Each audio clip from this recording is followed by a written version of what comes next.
Chairman Wright, Superintendent Halterman, members of the board. Last month, information was provided to update our wellness policy.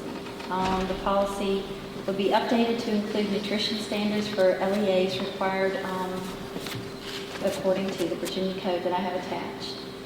The policy will be implemented on July 1st under Alleghany County Public Schools.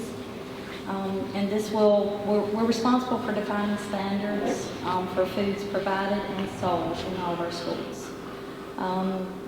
Together, Alleghany County Public Schools and Covington City Public Schools will create a school health advisory board where we will work together to make recommendations for implementing these new nutrition standards. So unless you all have any questions for me this evening, I would like for you all to approve this wellness policy so we can get to work on it.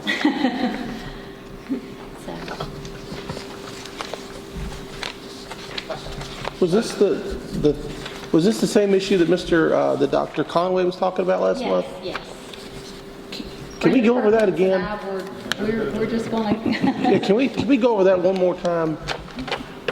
Well. I mean, there were some things in there was like, holy. Yes. What? Like, for example, if someone was to have a birthday, there's a list of foods that they can bring in.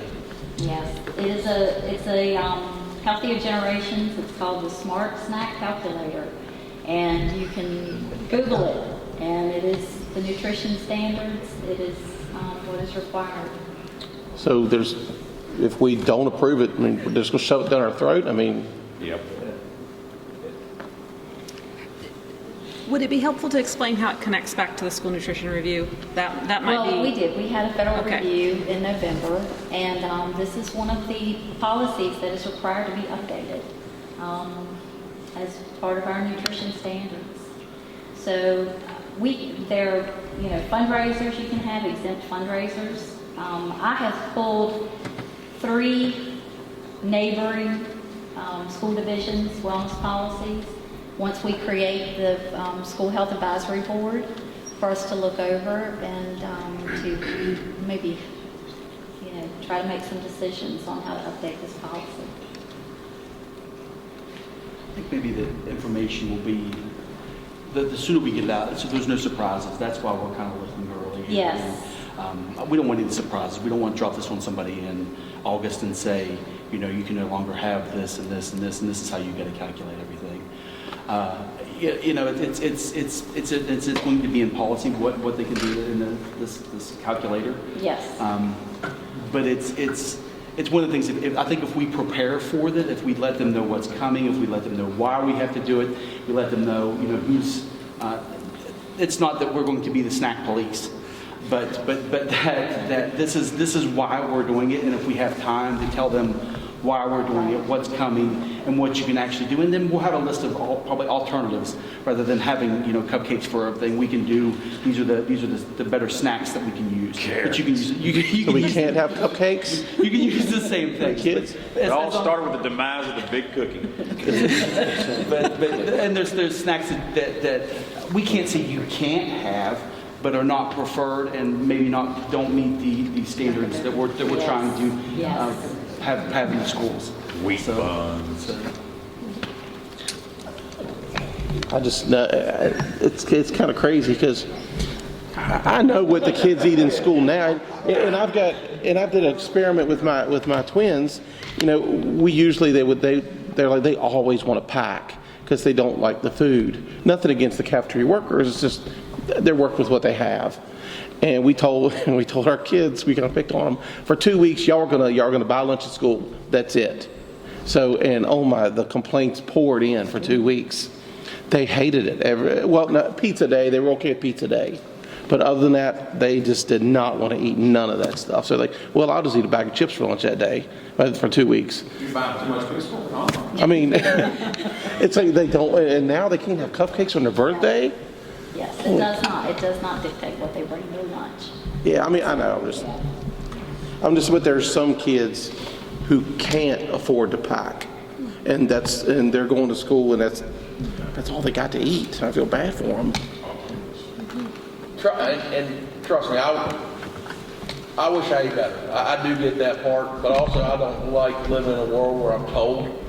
I mean, this borderlines another underlying issue that I have with being told what cannot be done. And going back to just reviewing earlier in the meeting, didn't we look at something that said that state and people were going to put more emphasis on local decision making?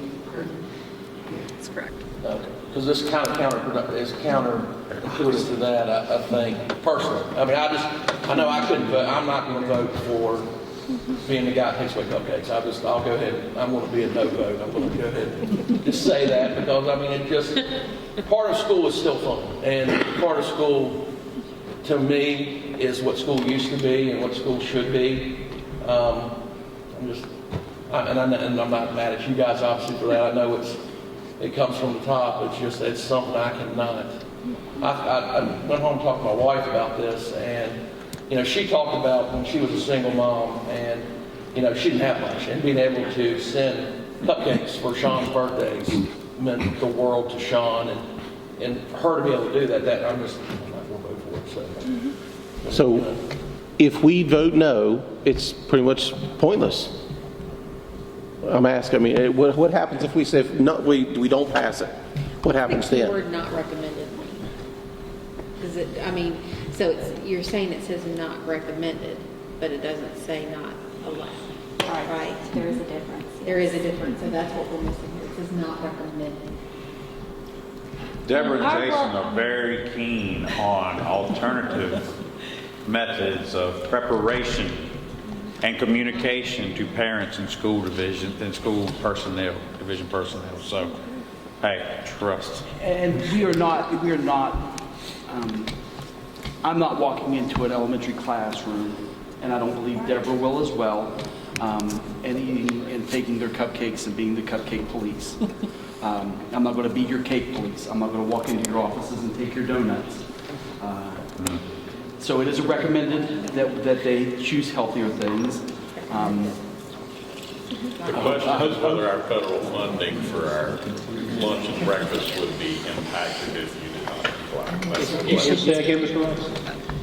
The question would be whether your federal funding for breakfast and lunch would be at jeopardy if you didn't comply. That's something Deborah's going to have to research, but if that was the case, then you'd have a whole nother And I do problem. not believe this is a fiscal, that it would be a fiscal finding.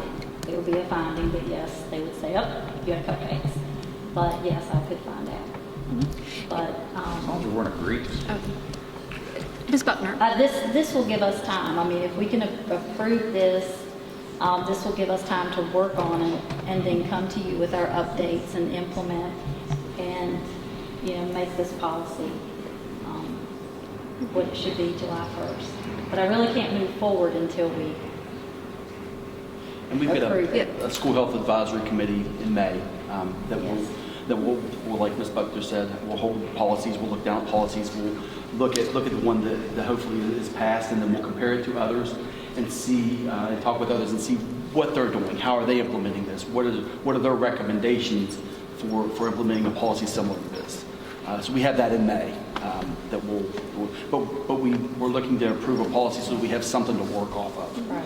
that we can present and kind of prepare for going into the new division. So that way, we can hit the ground running. We can hit it and say, this is what we recommend. This is what the School Health Advisory Board recommends. This is alternatives, and just not dropping something on administrators, not dropping something on teachers, and say these are our options. This is how we're going to recommend we move forward by instilling this policy.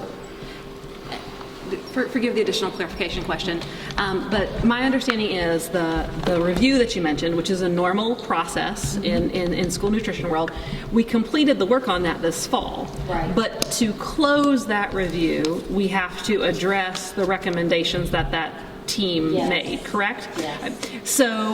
So that's part of the reason that you're bringing this forward on this timeline. Yes. Okay. The review is able to stay open, just not open indefinitely. So in other words, if the board was wanting to consider this issue further and this to come back up in April, does that put you in a difficult spot with your review?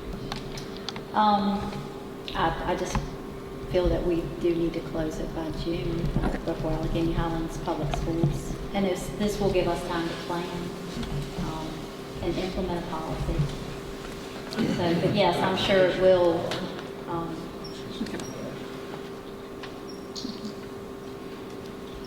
So it's strictly a recommendation, correct? Yes. It's not something that you would get, kids would get in trouble for, or the teachers if they had cupcakes. Well, I don't believe so, no. But like I said, this is something that I feel we do need to approve so that we can move forward. Better to ask for forgiveness than permission. Not when they can hold $680,000. So basically, just, like I said, it may be, they say, leave it up to local decision making, but money's tied to it to where you can say, leave it up to local decision making, but, we'll hold your funds. Fun how that works. I'm aware of one private school that is eligible to participate in the National School Breakfast Lunch Program that does not. So they can avoid this stuff. They manage to fund it without federal funds. I don't see how we would ever do that. Is that just on the other side of Covington? Yes.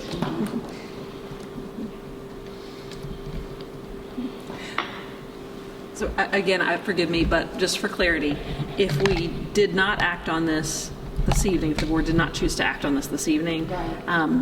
there would still be time to consider this at a future meeting? Yes. Okay. I like that idea. My only question with that is, what are we going to decide? What's going to change? Exactly. What's going to change?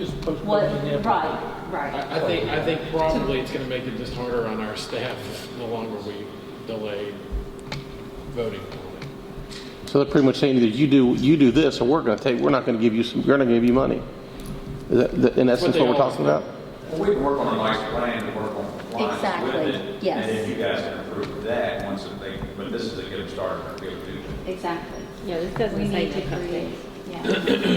This doesn't say that. If you read it, it doesn't restrict or say none. It says we're going to promote. Creative ways.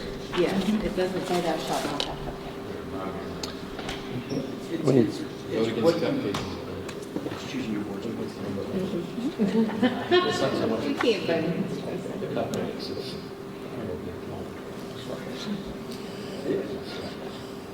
Well, I'm definitely not going to make the motion.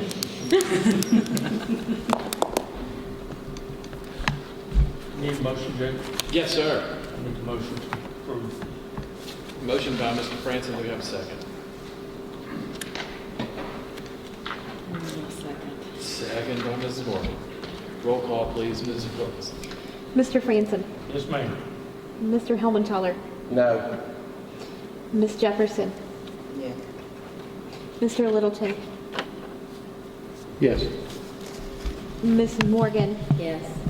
Mr. Shull, No. Mr. Wright, Yes.